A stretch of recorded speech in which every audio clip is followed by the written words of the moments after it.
शांति।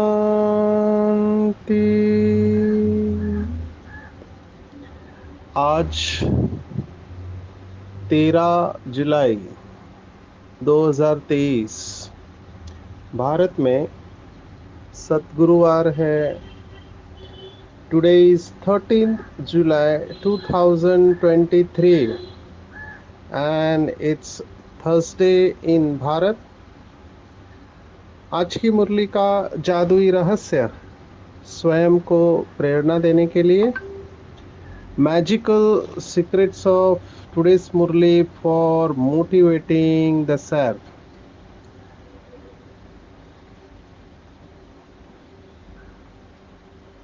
आज की पूरी साकार मुरली जो हमने कल शुरुआत में कहा था, वही बात आज की साकार मुरली में आई हुई है। भारत देश महान देश इसलिए है क्योंकि सभी धर्म स्थापकों को यहाँ आना पड़ता है। बाबा ने एक मुरली में कहा था, जैसे वो कहते हैं कि क्राइस्ट भी बेगर है। आज की मुरली में बाबा ने बुद्ध को भी याद किया है। तो ये सब धर्म स्थापक बाबा के सामने हाजिरी लगाने को आएंगे। क्यों आएंगे? क्योंकि इनको यहाँ से ईश्वर के गुणों की अनुभूति करके वापस जाना है और उस स्मृति के साथ ये फिर से द्वापर युग में अवतरित हो गए और उस स्मृति के आधार पर वो अपने धर्म की स्थापना करेंगे। तो भारत महान देश है क्योंकि स्वयं परमात्मा की अवतरण भूमि है। तो भारतवासी भी महान आत्माएं होगी। ये भारत की महिमा है। भारत में सभी स्कूल में जो गीत गाया जाता है, जिसको जन गण मन कहते हैं, उसमें एक लाइन आती है कि भारत भाग्य विधाता है। देखो, जो लिखने वाली आत्मा है उसको भी नहीं पता होगा शायद कि उन्होंने कितनी बड़ी बात लिख दी है कि भारत भाग्य विधाता। माना पूरे विश्व का भाग्य लिखने के निमित्त भारत बनता है, क्योंकि ये अविनाशी भूमि है, क्योंकि अविनाशी बाप परमात्मा गॉड अल्लाह ईश्वर इस धरती पर अवतरित होते हैं। इसलिए ये धरती भी अविनाशी बन जाती है। इसे अविनाशी खंड कहा हुआ है। बाकी सब खंडों का विनाश तो नहीं, लेकिन पानी के नीचे चले जाते हैं। लेकिन ये भारत अविनाशी खंड है। बाकी के विदेश के खंड है, बाबा ने कहा पिकनिक स्पॉट बन जाएंगे, टापू बन जाएंगे। आगे क्या होने वाला है हमको, अगर हम लास्ट तक रहे तो हमको ये सब पता होगा। भारत की महिमा मैं इसलिए कह रहा था कि भारत में बहुत संत होके गए, डिवाइन बींग्स होके गए। ऐसे नहीं कि विदेशों में नहीं हुए, वहां पर भी हुए। और सभी संतों की एक विशेष क्वालिटी रही है। भारत को स्पिरिचुअल लैंड कहा जाता है। भारत विश्व गुरु था, है और रहेगा। हालांकि अभी भारत की अवस्था उतनी अच्छी नहीं है। फिर से भारत विश्व गुरु बनने की राह पर है। और भारत में एक इमेज है संत आत्माओं के प्रति, दुनिया वालों की एक इमेज है कि वो बहुत साधारण रहते हैं। ये बात के ऊपर आज की पूरी मुरली चलने वाली है। बाबा ने आज एक क्वालिटी को बताया है जिसके ऊपर पूरी स्पिरिचुअलिटी है। मैंने पहले भी कहा था कि अगर आप मधुबन आए हैं तो मधुबन में शांतिवन जो है वहां पर दादी जानकी का एक बहुत बड़ा कटआउट लगा हुआ है और जिसके सामने 3 बातें लिखी हुई है: सच्चा दिल, साफ दिल और बड़ा दिल। जिसको भी आध्यात्मिकता में, स्पिरिचुअलिटी में या साधना करने वाले लोग हैं, उनकी ये विशेषता बताई जाती है। क्योंकि कोई भी साधना आप किसी भी धर्म की करते हो तो उसके जड़ में है दया, क्षमा, शांति। ये तीनों उसके जड़ में है। कंपैशन, फॉरगिवनेस एंड पीस, ये सभी धर्मों की साधना के जड़ में है। और इसका आधार एक ही गुण है जो बाबा ने आज मुरली में याद किया है, वो है फ्रैंक दिल, या जिसे कहते हैं बड़ा दिल। और इसमें भी नंबर बन जाते हैं। सबका दिल बड़ा नहीं होता है। केवल जो संत क्वालिटी के लोग होते हैं वही अपना दिल बड़ा रख पाते हैं, उसमें भी नंबरवार बड़ा होता है। मैं हमेशा अपने आप को याद दिलाता हूँ, क्योंकि बाबा ने भी कहा हुआ था कि बाबा छोटा भले रूप में है लेकिन बाबा का दिल बहुत बड़ा है। इतना बड़ा है कि उसमें विश्व की सर्व आत्माएं समा सकती है। जिसको बाबा ने कहा परमात्मा दिल तख्त नशीन। बहुत कम बच्चे बन पाते हैं, क्योंकि परमात्मा के दिल को जीतना हर एक के बस की बात नहीं है। आप सोचो, आपके घर में कोई मेहमान भी आता है तो घर को कितना साफ रखते हैं।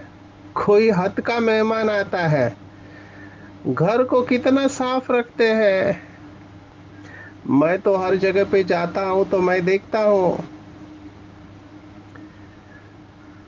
तो जब मेहमान आते हैं, इवन दिवाली के वक्त भी भारत में ये मान्यता है कि घर को साफ करना चाहिए, पुरानी चीजें निकाल देनी चाहिए, तभी लक्ष्मी का आना होगा। क्योंकि दिवाली में लक्ष्मी पूजन का दिन होता है। अगर कचरा है तो समझते हैं कि लक्ष्मी नहीं आ सकती। जिस घर में झगड़ा होता है और कचरा पड़ा हुआ है, उस घर में लक्ष्मी का आना नहीं होता है। बिल्कुल ठीक बात है, क्योंकि निगेटिव एनर्जी पॉजिटिव एनर्जी को कैसे अट्रैक्ट करेगी। लक्ष्मी दासी बनती है किसकी? तो जहां पर ज्ञान धन है वहां स्थूल धन छम छम करके आता है। ऐसे ईश्वरीय महावाक्य है, शिव भगवान वाच। तो घर की साफ सफाई बहुत जरूरी है। और यहाँ पर भी जो बाबा ने आज क्वालिटी बताई है, फ्रैंक दिल, इसके लिए भी साफ सफाई बहुत जरूरी है। अगर थोड़ा भी कखपन है या हद की छोटी दिल है तो शिव भगवान वाच है, छोटे दिल में बड़ा बाबा रह नहीं सकता। बड़े बाबा के लिए दिल भी बड़ा चाहिए। और यही एक कारण है कि सभी आत्माओं के दिल में परमात्मा की याद समा नहीं सकती है। और गरीब बच्चे नंबर ले लेते हैं इसमें। तो बड़ा दिल बहुत जरूरी है। बाबा ने कहा कभी भी किसी से पैसा आदि नहीं मांगो। देखो बाबा कितना रॉयल्टी के संस्कार भर रहा है बच्चों के अंदर। शिव भगवान वाच है, इसको अंडरलाइन करेंगे, मांगने से मरना भला, ऐसे बाबा ने कहा हुआ है। माना बाबा की श्रीमत को समझना है अच्छी तरह से। बाबा क्यों कह रहा है कि मांगने से मरना भला? क्योंकि बाबा हम बच्चों को एक ऊंचाई पर लेके जा रहा है जहां पर मांगना ही भूल जाते हैं हम सब। मांगने की आवश्यकता किसको रहती है? अंग्रेजी में बहुत अच्छी कहावत है। अंग्रेजी में कहते हैं कि सबसे गरीब व्यक्ति कौन है? तो सबसे गरीब वो है जिसे ज्यादा धन की आवश्यकता है, वही गरीब है। जो दिन भर धन के बारे में ही सोचता रहता है। अभी ये टोटल कॉन्ट्रास्ट है। अभी के जो गुरु है, सो कॉल्ड गुरु, और जिन्होंने ये किताब लिखी हुई है कि धन को कैसे बढ़ाया जाए, तो वो कहते हैं कि आपके पर्स में पैसे होने चाहिए, भरा हुआ होना चाहिए, हमेशा धन के बारे में सोचो। उसका चित्र भी लोग लगा लेते हैं। पर स्पिरिचुअलिटी कुछ और सोचती है कि धन एक एनर्जी ऑफ एक्सचेंज है। जैसे सतयुग में, आप सब जानते हैं बाबा के बच्चे, कि सतयुग में जो सिस्टम चलता है, वहां ऐसे नहीं कि आपने इतनी सुवर्ण मुद्रा दी तो आपको ये मिलेगा। नहीं, वहां बार्टर ट्रेडिंग सिस्टम चलता है। आपके पास गेहूं है, मेरे पास लकड़ा है, तो मैं गेहूं दूंगा, आप लकड़ा देंगे। ऐसे एक्सचेंज होता है। बाबा ने तो कहा सतयुग में धन की अकिचार धन रहता है, तो इतना वैल्यू है ही नहीं वहां पे। अभी ये संस्कार हम यहाँ से लेकर जाएंगे कि हम इतना भरपूर हो जाएंगे कि हमको मांगने की जरूरत ही नहीं पड़े। बिन मांगे ही सब कुछ मिल जाता है। ये बहुत ऊंची अवस्था है। और आप एक तरफ सोचो, कोई राजा का बच्चा है, राजा जिसके अंडर पूरा राज्य है, जिसके खजाने भरे पड़े हैं, वो सबके पास जाके भीख मांग रहा है, थोड़ा दे दो, थोड़ा दे दो, थोड़ा दे दो। कैसे लगेगा? तो बाबा को भी अपने बच्चे मांगते हुए बिल्कुल अच्छे नहीं लगते हैं।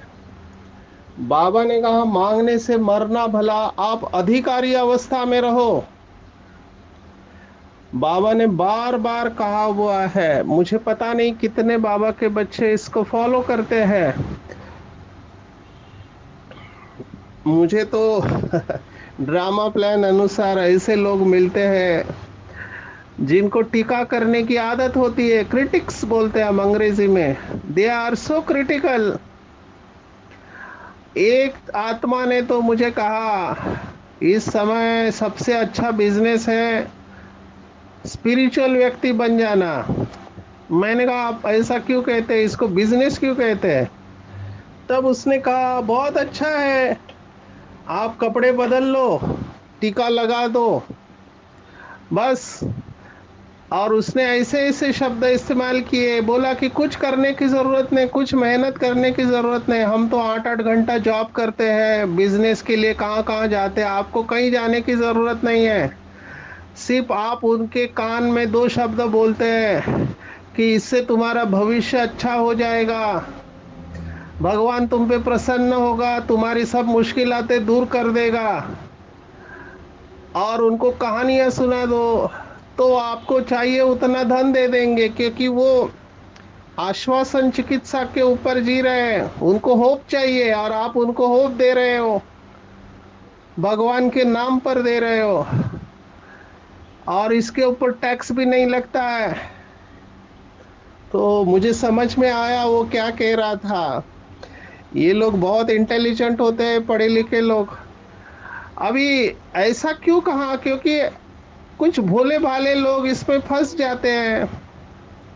बाबा ने भी कहा है कि आपको धन ऐसे वैसे को देना नहीं है जो उसका गलत इस्तेमाल करे। क्योंकि भारत में दान देने की प्रथा है, तो भारत में लोग भगवान के नाम पर बहुत दान करते हैं।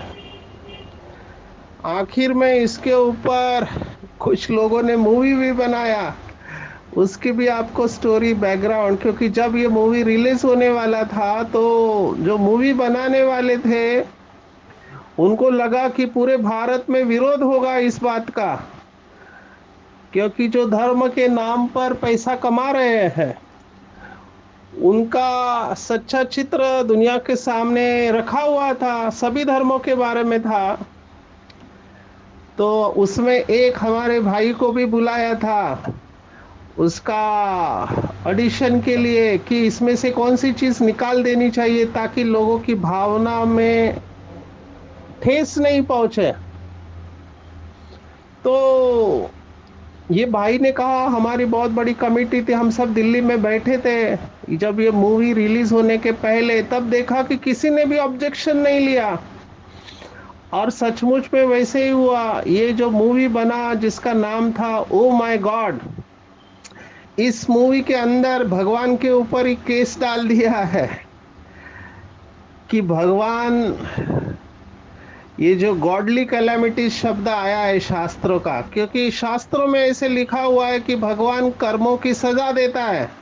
तो एक भूकंप में एक भाई की दुकान खत्म हो जाती है, तो वो इंश्योरेंस कंपनी के पास जाता है। इंश्योरेंस कंपनी कहती है ये गॉडली कैलामिटीज में आता है, हम नहीं इसकी भरपाई दे सकते हैं। जो कुछ दिन पहले बाबा ने मुरली में भी कहा था कि कौन इंश्योरेंस देगा, क्योंकि इंश्योरेंस देने वाले भी बचने वाले नहीं है। तो वो फिर इंश्योरेंस वाले बोलते हैं कि तुम भगवान के पास जाओ जिसने तुम ये गॉडली कैलामिटीज लाए। तब वो कोर्ट में केस ठोकता है और सभी धर्म के ठेकेदार जो होते हैं उनको बुलाता है। तो ये सब बातें इसमें क्यों आई है, क्योंकि आज भी लोग मानते हैं कि संत माना जो साधारण रहते हैं, जो चकाचौंध से दूर रहते हैं। बाबा तो त्रिकालदर्शी है, बाबा को ये सब बातें पता थी कि आगे चलकर ऐसा होने वाला है। बाबा ने कहा पहले जो सच्चे सन्यासी होते थे वो जंगल में रहते थे, वो शहरों में बिल्कुल नहीं रहते थे। लेकिन आजकल हम देखते हैं कार में घूमते हैं, इनके बड़े बड़े महल हैं। तो ये भी ड्रामा प्लान अनुसार सब हो रहा है। इसलिए बाबा ने हम बच्चों को श्रीमत दी थी कि आपको भी बहुत ऊंचा या बहुत नीचा नहीं होना चाहिए, आपको बीच में होना चाहिए। माना सेंटर देख के कभी किसी को लगे नहीं कि इनके पास तो बहुत कुछ है। अभी एक बार ऐसे हुआ, कुछ बहनों ने हमारे एरिया के वीआईपीस को लेके गए। अभी वो मधुबन जाएगा, देखेगा बाबा की इतनी सेवा चल रही है, देश विदेश के भाई बहने। तो वो आत्मा वीआईपी गई वहां पे और उन्होंने देखा और कहा कि इनको तो किसी चीज की जरूरत ही नहीं है, ये तो स्वर्ग में ही रह रहे हैं। इनके पास तो बहुत धन है। तो ऐसे भी लोग अर्थ निकाल लेते हैं। हालांकि बाबा ने हमको इससे आगे की स्टेज पर जाने को कहा है। पहले आपको बता दो कि यज्ञ में इतने सारे साधन वगैरह नहीं थे, इतने सेंटर भी नहीं थे, लेकिन तपस्या बहुत अच्छी होती थी, अभी भी हो रही है। लेकिन उस समय तपस्या अलग लेवल पर थी, अभी की लेवल अलग है। हालांकि अभी भी बाबा के कई सारे तपस्वी बच्चे हैं जो बहुत सिंपल रहते हैं, सादगी में रहते हैं, मौन में रहते हैं, और वो तपस्या उनकी दिखाई देती है। और ये साधन तपस्या में बहुत बड़ा विघ्न है। पहले के सन्यासी, आज भी जैन धर्म ऐसा है कि वो पैदल ही चलते हैं। पहले के सन्यासी पैदल चलते थे। आप सोचो आदि शंकराचार्य कहाँ रामेश्वर केरला की तरफ, और कहाँ ऊपर हिमालय में बद्रीनाथ, कहाँ जाकर उस आत्मा ने साधना किया, पूरा भारत में सब लोगों को जगाया। आज तो लोग एरोप्लेन में उड़ते हैं। इवन जैन लोगों में भी इसके ऊपर डिफरेंस ऑफ ओपिनियन हुआ कि हमको कब तक पैदल चलते रहेंगे, तो हम विदेश में हमारा मैसेज कैसे जाएगा। तो मैं जब वलसाड़ में था गुजरात में, तो वहाँ पे त्रिपुटी बंधु महाराज, उनका आश्रम है, बहुत सुंदर है, क्योंकि अंडरग्राउंड मेडिटेशन रूम उन्होंने बनाया है। तो मेरा फेवरेट जगह था वहाँ पे, समुंदर किनारा है। आप सबकी जानकारी के लिए बता दूं कि जब भारत में आए ये सब 14 साल साधना करके दादिया वगैरह, तो वो समुंदर किनारा ढूंढ रहे थे, क्योंकि उनको कराची का क्लिफ्टन बीच याद था। बाबा उनको समुंदर किनारे जाके आत्मिक स्थिति में स्थित कराते थे। तो वो पहले वलसाड़ गए थे, वलसाड़ में तिथल समुंदर किनारा है, वो धरनी देखी, लेकिन ड्रामा प्लान अनुसार वो धरनी बननी नहीं थी। फिर वहां से माउंट आबू गए और वो धरनी फाइनल हुई। तो ये तिथल समुंदर किनारा हमारा भी साधना का स्थान बना हुआ है। वहाँ के भाई बहनों ने मुझे बहुत बहुत बहुत सहयोग दिया है। हमारे आदरणीय रोहित भाई वहाँ पर थे, उनका शरीर छूट गया। और अभी वहाँ की निमित्त आत्मा, टीचर आत्मा, उन्होंने भी हमको बहुत सहयोग दिया। तो हम समुंदर किनारे जाकर टू व्हीलर लेके जाते थे और समुंदर को देखते हुए मुरलियों का स्टडी करते थे। और वहाँ ये त्रिपुटी बंधु महाराज का आश्रम है, उन्होंने जमीन के नीचे मेडिटेशन रूम बनाया। मैं उधर जाके बैठ जाता था तो सीधा साइलेंस में चला जाता था। तो इन्होंने पहला जैन धर्म का मैसेज फ्लाइट के द्वारा ये गए, तो लोगों ने उनके ऊपर टीका की, लेकिन इन्होंने अपना काम जारी रखा। तो अभी एक नया ख्याल भी आ रहा है कि भले साधन हमारे पास हो, लेकिन साधनों का हमारे ऊपर प्रभाव नहीं पड़े। बाबा ने भी यही बात मुरलियों में कही है कि वैराग्य का मतलब ये नहीं कि आपके पास कुछ नहीं है। बाबा ने कहा आपके पास साधन आएंगे। तो डायमंड जुबली वर्ष में हमने देखा बहुत सारे साधन, जैसे तपस्या वर्ष हुआ 1991, तो तपस्या का रिटर्न प्रकृति दासी बन गई। बहुत सारे बाबा के बच्चे आने लगे, ज्ञान सरोवर बना, शांतिवन बना, तो साधन बढ़ने लगे। फिर बाबा ने मुरली चलाई कि स्पिरिचुअलिटी का बेस साधना है, ना कि साधन। साधन तो आने ही है, लेकिन साधन को आधार नहीं बनाओ, साधन मालिक बन के यूज करो। तो वैराग्य माना आपके पास कोई साधन नहीं है, ऐसा नहीं है। साधन है, लेकिन उस साधनों में साधना कमजोर नहीं पड़नी चाहिए। और ये होता है, लौकिक में लोग देखते हैं जिसके पास बहुत धन आता है वो आराम पसंद बन जाता है और निगेटिविटी उसमें आने लगती है। जैसे लौकिक में कोई भाई है, उसके पास पैसा आया तो वो शराब पिएगा, जुआ खेलेगा और गलत काम करेगा, और पैसे का नशा भी रहता है। इसलिए बाबा ने हमेशा कहा कि साधारण रहो, आप बिल्कुल साधारण। इसलिए बाबा ने ड्रेस भी सफेद दिया, जिसमें आपको कोई चॉइस नहीं है। लेकिन माया उधर भी प्रवेश करती है, सफेद को भी डिजाइन, फिर हाई क्वालिटी सफेद, फिर केवल सफेद इतना अच्छा नहीं लगता तो उसके ऊपर जैकेट आ गया, बहुत सारी चीजें आ गई। तो ये सब भले यूज करे, कार रखे आप। अभी कई स्थान है जहाँ पे बहुत गर्मी होती है, मैंने देखा नागपुर में बहुत गर्मी होती है, अहमदाबाद, दिल्ली, तो वहाँ पे एसी की जरूरत है सीजन में। तो ये सब साधन मिलते हैं तो अच्छी बात है, लेकिन साधनों को सहारा नहीं बनाना है। और स्पेशली मांगना तो बिल्कुल नहीं है, मांगने से मरना भला। इसलिए आज के मुरली का एक वाक्य, दो वाक्य है वैसे, लेकिन ये वाक्य बड़ा करके अपने टेबल पे, कुर्सी पर लिख लेना चाहिए। कुछ भी नहीं होगा तो सब कुछ मिल जाएगा। अंडरलाइन करेंगे इस वाक्य को। बेगर ही प्रिंस बनते हैं। संगम युग पर जो बेगर माना, देह को भी भूल जाते हैं, उसको बेगर कहेंगे। मुझे बाबा के महावाक्य याद आ रहे हैं। बाबा ने कहा था जिसका दिल और दिमाग खाली है वही निरंतर योगी बन सकते हैं। इसके पीछे का भाव ये है कि व्यर्थ और निगेटिव बातें दिल और दिमाग में नहीं होनी चाहिए, बिल्कुल साफ। जो हमने स्लोगन देखा, सच्चा दिल, साफ दिल, बड़ा दिल। बड़ा दिल तो बहुत बड़ी क्वालिटी है, सभी के अंदर यह आना बहुत मुश्किल होता है। पूरा जीवन चला जाएगा, लेकिन बड़ा दिल बनने में मेहनत है। बड़ा दिल माना किसी का भी अवगुण हमारे चित्त के ऊपर नहीं होना चाहिए।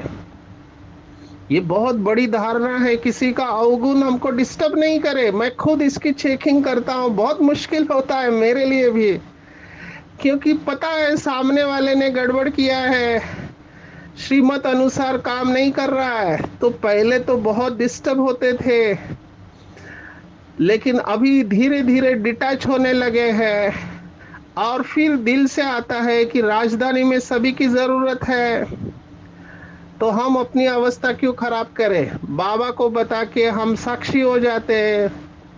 लेकिन मैं यहाँ पे वर्ड ऑफ कॉशन कहना चाहूंगा, निमित्त आत्माएं जो समर्पित भाई बहने हैं उनको बहुत संभाल के चलना चाहिए। परखने की शक्ति हर एक को जरूरत है, और हमको ऐसे आत्माओं का संग नहीं करना चाहिए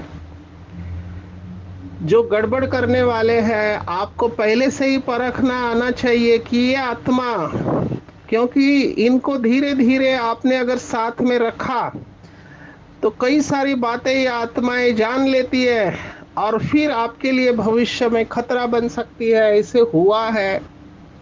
तो बहुत संभल के अपना संग रखना चाहिए। संग तारे कुसंग बोरे, क्योंकि जब आप इनके साथ रहते हैं तो लोगों को लगता है ये इनको सपोर्ट करते हैं, ऐसा भाव जाता है। तो हमको बहुत न्यूट्रल रहना चाहिए, सबके प्रति शुभ भावना शुभ कामना रखनी चाहिए, इसमें कोई दो राय नहीं, लेकिन एक बैलेंसिंग एक्ट हमको रखना चाहिए। तो बाबा ने कहा अगर आपके पास धन है तो यूनिवर्सिटी खोल दो, और 3-4 लोगों ने भी अच्छा पद पाया तो आपका उच्च पद हो जाएगा। आज बाबा ने एक माता को याद किया है। माता, बाबा ने देखो, बाबा का ध्यान गांव की माताओं के ऊपर भी होता है। बाबा ने आज उदाहरण दिया, ककोड़ गांव की माता कहती है मैं सेंटर खोलूं। ऐसी गॉडली यूनिवर्सिटी में 3-4 ने भी अगर अच्छा पद पा लिया तो अहो भाग्य। तो फ्रैंक दिल होना चाहिए। फिर आज बाबा ने मुसलमानों को भी याद किया कि कैसे उन्हें समझाए। तो बाबा ने कहा तुम खुदा की बंदगी करते हो तो जरूर बंदे ठहरे, खुदा के बंदे। अभी खुदा कहाँ है? तो खुदा ही रचयिता और रचना का नॉलेज बता सकते हैं, और वो तो रहते हैं शांति धाम में। उनको याद करने से तुम शांति का वर्षा ले सकते हो, और वर्षा लेते लेते तुम्हारे विकर्म विनाश हो जाएंगे और तुम खुदा के पास चले जाओगे। आप सबने हिस्ट्री में पढ़ा होगा कि एक पठान था जो हैदराबाद सिंध में पाकिस्तान में सिक्योरिटी की सेवा करता था। वो ट्रांस में जाता था, और वो आने के बाद कहता था कि मैं अल्लाह के बगीचे में जाके आया हूँ करके, उसको नशा चढ़ता था। तो ये सब बाबा के बच्चे अभी अनुभव करने वाले, कोई भी धर्म में गए, बुद्धिस्ट धर्म में गए वाले भी वापस आने वाले हैं। हर एक धर्म वाले को बाबा के पास आना ही है। जो कन्वर्ट होके गए वो वापस आने वाले हैं। और एक बात बाबा ने जो बताई, मैं उसको पूरा पढ़ता हूँ। अवस्था को जमाना है, माया पर जीत पानी है। गृहस्थ व्यवहार में तो रहना ही है। हंस बगुले इकट्ठे रहते तो विघ्न पड़ते हैं, और असुरों के सितम भी बहुत सहन करने हैं। घर बैठे प्रण करना है, बाबा कुछ भी हो जाए हम आपसे वर्षा तो जरूर लेंगे। कितनी मार खाते हैं बाबा, ये सब देखता है कि बच्चे मार खाते हैं। ड्रामा प्लान अनुसार कल पहले पार्ट चला था, और ये वाक्य दूसरा वाक्य है जो आपको लिखे रखना है कि जो सितम सहन करते हैं वही सौभाग्यशाली है। सहन करने वाले शहंशाह बनते हैं। शिव भगवान वाच, जितना ज्ञान घिसेंगे उतना राज तिलक लेने के लायक बनेंगे। तो जो भी बाबा की पॉइंट है, जैसे आज मुझे धन के ऊपर बोलने का ऐसे लगा, क्योंकि मैं देख रहा हूँ धन को टू मच इम्पोर्टेंस दिया जाता है। तो इस पॉइंट पर क्या क्या समझाया, ऐसे ज्ञान को अच्छी तरह से घोटना है। ऐसा ना हो कि लास्ट में ये साधन हमको फेल कर दे। श्वासोश्वास बाबा को याद कर रहा है, नींद को जीतना है, और सर्वशक्तिवान की अनुभूति करनी है। जैसे बीच में झाड़ समाया हुआ है, ऐसे सर्वशक्तिवान बाप का अगर साथ अनुभव करते हैं तो सदा मालामाल तृप्त और संपन्न होंगे। किसी भी बात में कमजोर नहीं होंगे, कंप्लीट अवस्था में रहेंगे, कंप्लेंट नहीं करेंगे। क्या क्यों कि क्यों समाप्त हो जाएंगे और सर्वशक्तिवान के साथ चलेंगे। ऐसे बाबा के आंखों, बच्चों के आंखों में जैसे नूर समाया हुआ है, ऐसे दिव्य बुद्धि में शिव पिता की याद समाई हुई होंगी। तो आज पूरे दिन भर में एक शब्द लेकर चलेंगे कि मुझे फ्रैंक दिल बनकर चलना है। किसी की भी निगेटिविटी को बुद्धि में रखना नहीं है, बड़े दिल से सबको माफ करना है, और सच्ची साफ और बड़ी दिल रखकर जितना आप सफल कर सकते हो यज्ञ में वो कर देना है, क्योंकि बाद में किसी की दबी रहेगी धूल, किसी की राजा खाए, बाद में केवल पश्चाताप होगा। बचपन के दिन भूल नहीं जाना कि बाबा ने हमको क्या से क्या बना दिया। अच्छा, ओम शांति।